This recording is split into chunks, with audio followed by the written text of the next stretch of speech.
Hey, Ag Teacher Thoughts here, coming at you with another video. It's time we do another greenhouse update. Now, generally I do updates when they're around special things or milestone markers. My last one was kind of, not really a milestone marker, but today is.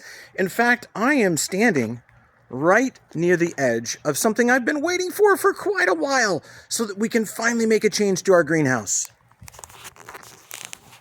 That's right. We now have a trench from our propane tank all the way down to the greenhouse. So that's going to allow us to have that propane heater connected. And once that propane heater is connected and the power is turned on, we'll be able to migrate all of our plants that are crowded, chock-a-block, shoulder to shoulder in our small research greenhouse, and we'll be able to bring them out to our big, spacious greenhouse. Now this year's growing is going to be a little bit different than last year. So last year, we didn't quite fill that greenhouse. In fact, we did have some gaps. We had some space on the floor. We had some areas we didn't quite go to. Not this year. This year, we have enough plant material to actually fill the entire greenhouse and use the maximum space, the maximum capacity, and get the maximum usage out of our greenhouse for this growing season. So yes, it's going to be chock-a-block full of baskets. In fact, when they're all on the ground, it's going to be hard to walk around. Well, we'll have an aisleway or somewhere for you to go. But yes, this is our last step that we needed to get done so that we can get propane run from here down the trench over there to the greenhouse. I've been thinking about some other things as far as the greenhouse. Like, what other things can we do to use our greenhouse for more of a teaching opportunity, but also a fundraising opportunity and a way to train students on how to make your farm a little bit more successful than just selling your product.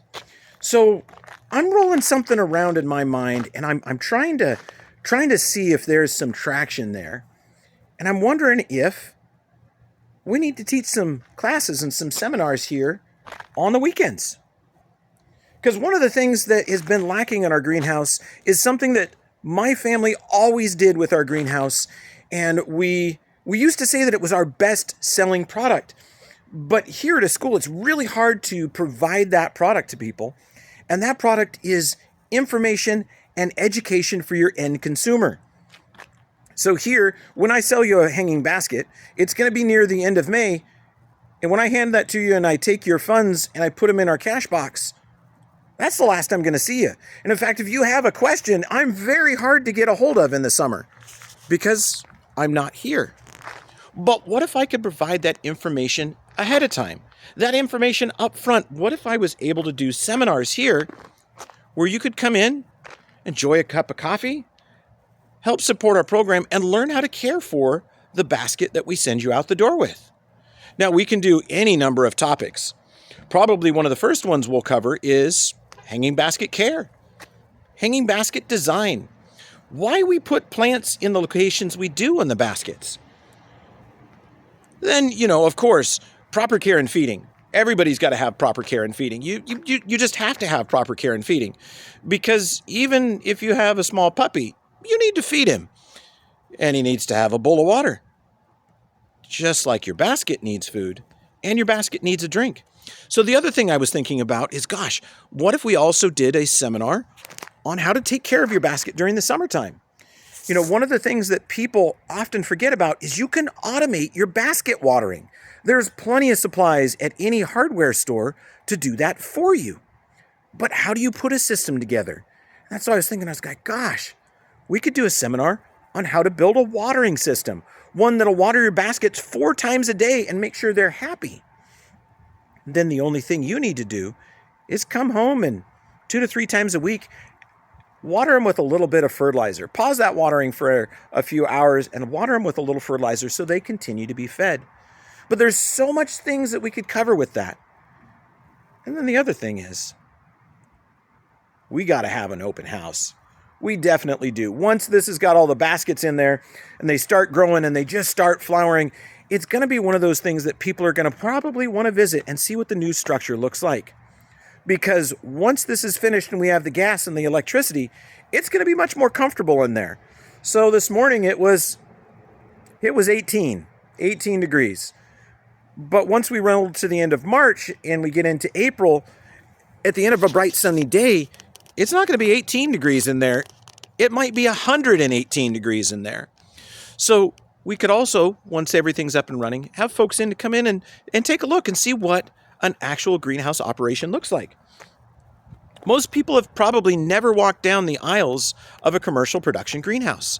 And this would be an excellent opportunity for the community to get a chance to see that. Now, I know you guys all get a chance to see the progress here on YouTube, but I'm also thinking about making it a little bit more personal. What if I gave you individual progress on some of the baskets and let you see how they were growing and whether or not they came into bloom and what they're starting to look like? And you had friends that were baskets that you could keep track of. I got to thinking about that. I'm like, yeah, I think that's what we need to do. We're going to give some baskets some names, and we're going to track them, and we're going to give you weekly updates on what the basket looks like and a little conversation.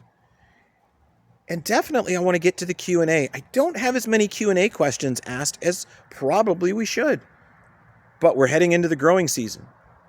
Now, there's one more topic and one more thing that I really think we need to cover, and that is this channel itself.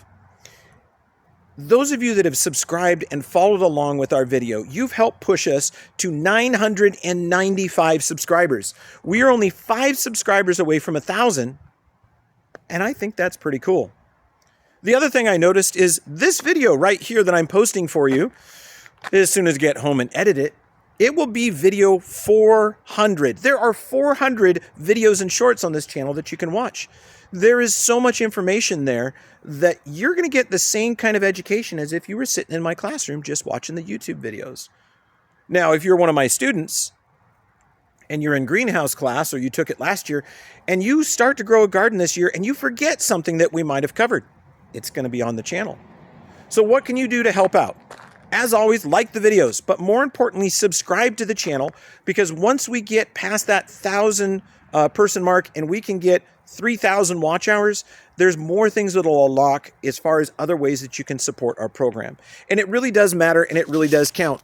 And this channel is absolutely dedicated to education and knowledge, and I want you to join along with us. So hopefully you can celebrate with us as we've got this awesome dirt trench here. And you know what? I think we need to take a tour of the trench. Oh, you think we can do this? You ready? We're going to do a little Star Wars. Oh. Going to turn the corner, and we're going to go down the trench all the way to the greenhouse.